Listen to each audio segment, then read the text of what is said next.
नमस्कार मंडळी. आज 16 डिसेंबर. आजच्या ठरलं तर मगच्या भागात सांगते, लग्नात गोंधळ घातल्यानंतर काही न घातल्यासारखं अशी परत आली. गोंधळ घालून झाल्यावर म्हणजे तेव्हा सायली म्हणते, एक गोष्ट नाही आहे बाबा, रोज नवीन काहीतरी करत होती ती. सायली प्रियाचे सगळे कारस्थान सांगायला लागते. आणि बरं, आता लग्न झाल्यानंतर ती कुठं गायब झाली ती काय माहित नाही. ती आता अशी दिसतीये. इतकं सगळं केल्यानंतर सुद्धा रुद्रचं लग्न मस्त झालंय. बरं, आता मी निघतो ऑफिसला आणि ऑफिसला पोहोचल्यानंतर मी तुला फोन करेलच. तू ऑफिसलाच ये, मग आपण एकत्र निघू. बघा, भांडण संपलं आणि चेहऱ्यावर बाय डॅड असं म्हणून अर्जुन तिथून निघून जातो.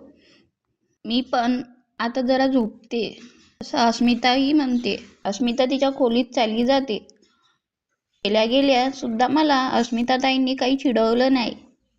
म्हणजे नक्कीच अस्मिताताई अस्वस्थ आहे. सायली विचार करते. नागराज महिपतला समजावण्याचा प्रयत्न करतो. हे बघ महिपत, मला हे सगळं असं काहीच करायचं नव्हतं. खरंच काहीच नव्हतं करायचं.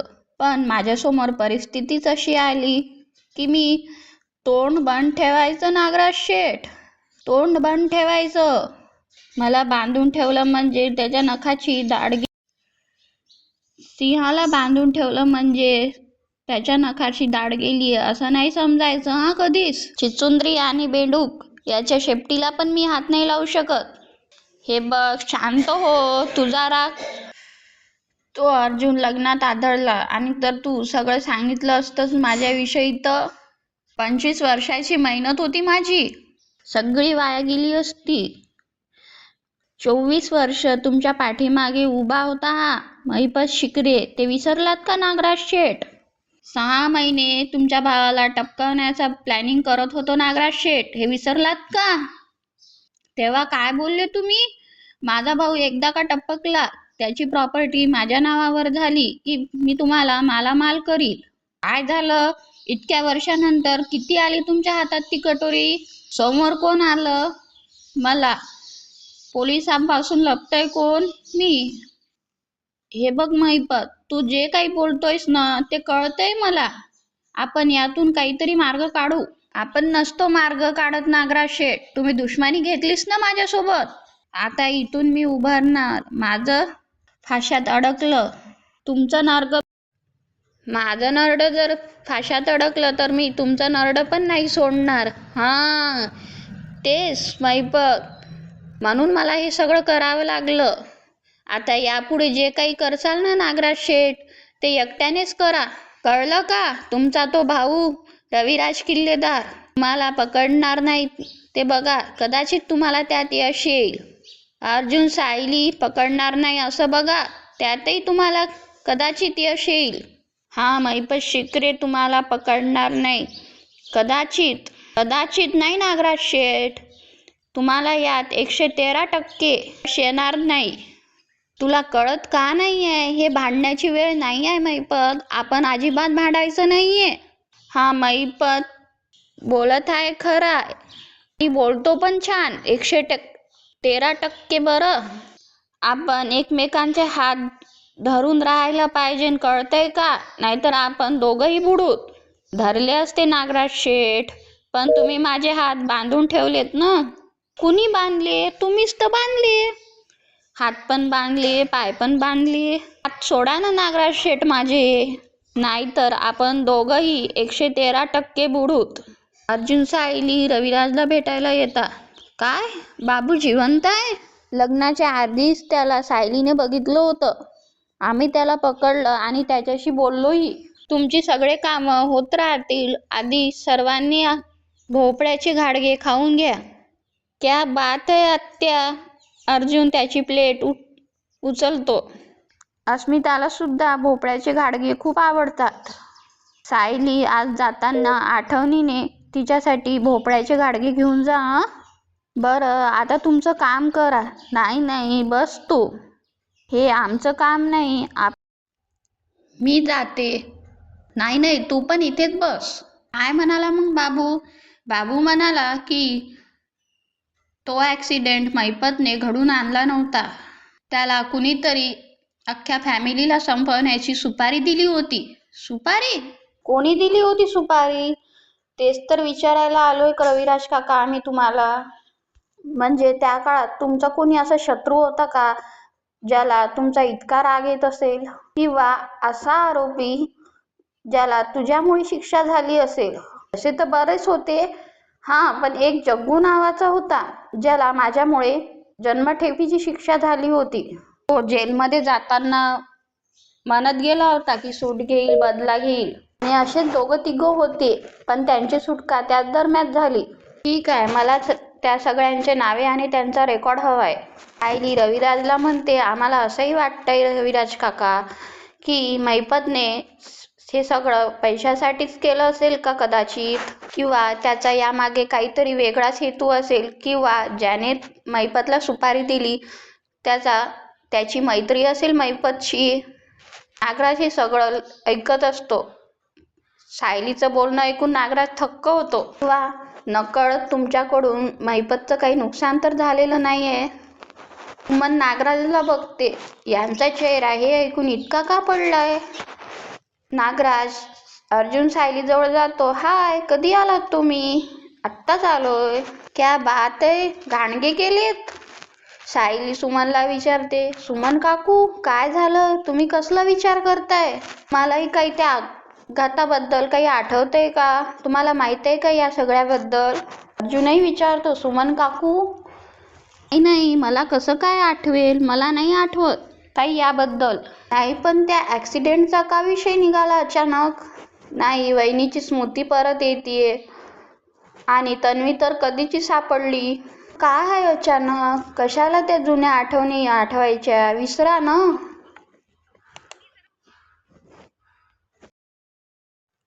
अहो, तुम्ही जरा फ्रेश होऊन येता का? चला, मी तुम्हाला नॅपकिन काढून देते. थांब, अर्जुन सायली किती दिवसांनी आलेत आपल्याकडे. मला त्यांच्याशी जरा गप्पा गोष्टी करू दे. ही खूप वेळाने आलास. जाऊन जरा फ्रेश होऊन ये. नंतर मलाही तुझ्याशी जरा बोलायचंय. महत्वाचं बोलायचंय. महत्वाचं काय? कशाबद्दल? नंतर सांगतो. बरं, जरा मी आलोच, येतो मी. अर्जुन, या सगळ्या जुन्या गुन्हेगारांचे काही रेकॉर्ड्स मिळतायत का ते मी बघतो. हो, आणि तो रघु जो होता ना, तो जेलमधून सुटलाय का तेही आपण बघूत. अर्जुन, आपण माझ्या खोलीत बसून बोलूयात. माझ्या काही जुन्या फाईल आहेत, ते चेक करूया. घाणगे, हो, मी नेऊन देते वहिनी. बरं झालं सगळेजण खोलीत गेलेत. म्हणजे यांच्या कानापर्यंत पुढची चर्चा तरी नाही पडणार. म्हणजे यांचा फक्त त्या अपघाताशीच नाही, त्या महिपतशी संबंध आहे. या सगळ्याचा राग सुमनला आलेला असतो. सुमन तिच्या रूममध्ये जाते. नागराज तिला विचारतो, चहा आणलास का माझ्यासाठी? काय विचारतोय मी? चहा आणलास का? महिपत शिकरे कुठे लपलाय हे तुम्हाला माहीत आहे? मला कसं माहीत असेल? कारण तुम्ही अजूनही त्याच्या संपर्कात आहात.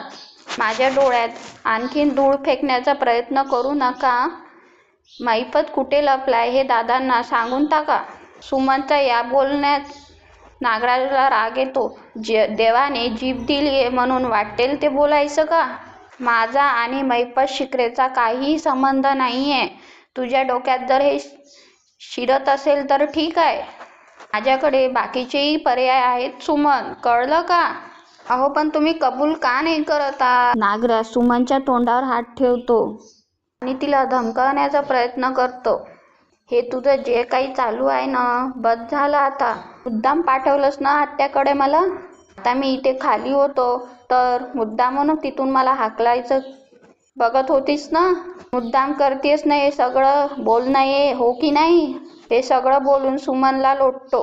ही पोर तर मला माझ्या डोळ्यासमोरही नको आहे. महिपत प्रियाला बघून विचार करतो, पण इथनं बाहेर पडायचं असेल तर हिचा काही उपयोग होईल असंही मला वाटत नाही. प्रिया खूप घाबरलेली असते. हा महिपत माझ्याकडे असं बघतोय जसं काय नजरेनेच माझा जीव घेईल. त्या मूर्ख नागोबाच्या एखाद्या चुकीमुळे जर का हा खरंच सुटला तर हा खरंच माझे तुकडे करेल. नाही, त्याआधीच मला स्वतःला सेव्ह करायला हवं. त्या महिपत जवळ जाते. अण्णा सर, तुम्हाला या सगळ्याबद्दल सॉरी म्हणायचं होतं. म्हणजे तुम्हाला किडनॅप करायचं, हे असं बांधून ठेवायचं. हा सगळा प्लॅन माझा नव्हता. हा सगळा प्लॅन नागराज काकांचा होता. मी तर त्यांना किती सांगत होते, काका आपण असं नको करायला अण्णा सरांबरोबर, पण त्यांनी तुमच्या डोक्याला मारलं आणि तुम्ही बेशुद्ध झाला. अण्णा सर, सॉरी, खरंच सॉरी. ए चिचुंद्री, तुला माहित आहे का, 10 वर्षापूर्वी एका माणसाने माझ्या विरुद्ध पोलिसात तक्रार केली होती. माझ्या माणसाने त्याला धरलं, माझ्या समोर आणलं. तो काय म्हणाला? सॉरी, खरंच सॉरी. मी त्याचे 32 तुकडे केले कुऱ्हाडीनं. तुला माहित आहे का ग चिचुंद्रे, एकदा माझ्या पोरीला कॉलेजमध्ये जाताना काही मुलांनी छेडलं. माझ्या माणसांनी काय केलं, त्याला धरलं, त्याला माझ्या समोर आणलं. तो काय म्हणाला? सॉरी, खरंच सॉरी. मी त्याचे डोळे काढले, जीभ कापली. चिचुंद्रे, एकदा माझ्या माणसांनी माझे पैसे चोरले आणि पळाला. माझ्या माणसांनी काय केलं, त्याला धरलं आणि माझ्या समोर आणलं. तो काय म्हणला? प्रिया म्हणते सॉरी, खरंच सॉरी. मी काय केलं, त्याच्या गळ्यात 40 किलोचा दगड बांधला आणि त्याला तलावात फेकून दिलं. सगळं ऐकताना प्रियाचा जीव खालचा वर होतं. हे सगळं तुम्ही मला का सांगताय? तो ये बस इथे. बस. प्रिया तिथल्या खुर्चीवर बसते. एक काम करतो, तुला चॉईस देतो, चॉईस. नाही का, आपल्या परीक्षेत कधी कधी आपल्याला प्रश्न विचारतात, तुम्हाला कुठे जायला आवडेल? जंगलात जायला आवडेल, समुद्रावर जायला आवडेल, डोंगरावर जायला आवडेल? तसं मी तुला चॉईस देतो. तुला कसं मरायला आवडेल? तुझे तुकडे करून, तुझी जीभ कापून, तुझे डोळे काढून, का तुझ्या गळ्यात दगड बांधून तुलाही तळ्यात फेकून देऊ? म्हणजे काही दिवसानंतर तुझा सापडा आणि 40 किलोचा दगड. या घाबरून म्हणते, तुम्ही मला का मारण्याचा प्रयत्न करताय? मी तुम्हाला सांगितलं ना, या सगळ्यात माझा काही हात नाहीये. माझ्या मनात तुमच्याविषयी फक्त आदर आहे. महिपत त्याची खुर्ची प्रियाजवळ नेतो. माझ्याबद्दल तुझ्या मनात आदर आहे? मग मला असं बांधून ठेवलेलं बघवतं का तुला? म्हणून म्हणतो, मला इथून सोडव, म्हणजे तुझं मरणं कॅन्सल. अण्णा सर, मी जर तुम्हाला सोडवलं ना, तर तुमच्या बदलीत मला नागराज काका येऊन मारतील. त्यांनी मला तशी धमकी देऊन ठेवली आहे. प्लीज माझ्यावर विश्वास ठेवा, प्लीज. रविराज अर्जुन सगळ्या फाईल बघत असतो. अर्जुन ही दळवी मर्डर केस आहे, पण यातल्या आरोपीला फाशी झाली होती, त्यामुळे तो सूटबिन घेणं काही शक्यच नाही. पण काका, तुम्ही ज्यांना ज्यांना शिक्षा दिलीये ते अपघाताच्या वेळेस जेलमध्ये असतील. अर्थात जेलमध्ये सुपारी देणं शक्य आहेच म्हणा. तरीही महिपतने हे फक्त पैशांसाठी केलं असेल असं मला नाही वाटत. त्याचा यामागे नक्कीच काहीतरी वेगळा हेतू असणार. नाही, तुझं म्हणणं पटतंय मला, पण तरी सुद्धा आपल्याला सगळ्या फाईल बघायला हवेत. त्यातली एक फाईल सायली बघते. रविराज काका, या दोन्ही केसेसमध्ये एकाच साक्षीदाराचं नाव आहे, असं कसं? दोन्ही केसेस एकाच IT कंपनीमध्ये एकाच कालावधीत घडल्या होत्या. अर्थात पुराव्यामुळे महिनाभरातच सुटले. त्यात एकाच्या वडिलाने आपल्या मुलावर केस टाकली आहे म्हणून आत्महत्या केली होती. त्यातल्या एका फाईलमध्ये अर्जुन बघतो की he is inside the system असं लिहिलेलं असतं. सिनियर, बरं ही कोणती केस आहे? अरे, ही पण एक मर्डर केसच आहे. त्यामध्ये पोलीसही अडकले होते. त्यांनी जेलमध्ये काही गुंडांना पकडलं आणि जेलमध्येच काही उद्योगपतींना मारण्याची सुपारी दिली होती. पण त्यातल्या एकाने गाडीने उडवलं आणि दुसऱ्याला दरीत ढकलून दिलं. मग त्या पोलीस अधिकाऱ्यांवरच केस झाली का? हो, अर्थातच. अपघातासाठी जी गाडी पुरवली होती ना, ती गाडी त्यानेच पुरवली होती. आम्ही नंबर ट्रेस केला आणि मालकापर्यंत पोहोचलो. मग मालकाने आम्हाला सगळं सांगितलं. आणि ही दुसरी केस म्हणजे तो टुरिस्ट स्पॉट होता, तिथे CCTV कॅमेरे होते. तो माणूस पकडला गेला, पण या सगळ्या मागे तो पोलीस अधिकारी होता आणि त्याला या केसमध्ये 15 वर्षाची शिक्षा झाली. हो, म्हणजे तू त्या पोलीस ऑफिसरचं करिअर आणि अब्रूप सगळंच संपवलं.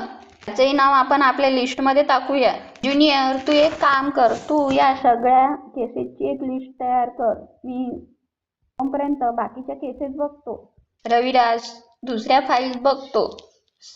सायलीच्या डोक्यात मात्र काहीतरी वेगळंच चालू असतं. तर प्रेक्षकांनो, पुढील भागात रविराज नागराजला ठामपणे बोलतो, त्या ड्रायव्हरने महिपतपासून पैसे घेतले होते आम्हाला ठाम मारण्यासाठी. त्याने स्वतःच प्रतिमाच्या समोर कबूल केलंय. आता मी तुला एकच प्रश्न विचारतो, महिपत शिकरे सोबत तुझा अजूनही काही कॉन्टॅक्ट आहे की नाही?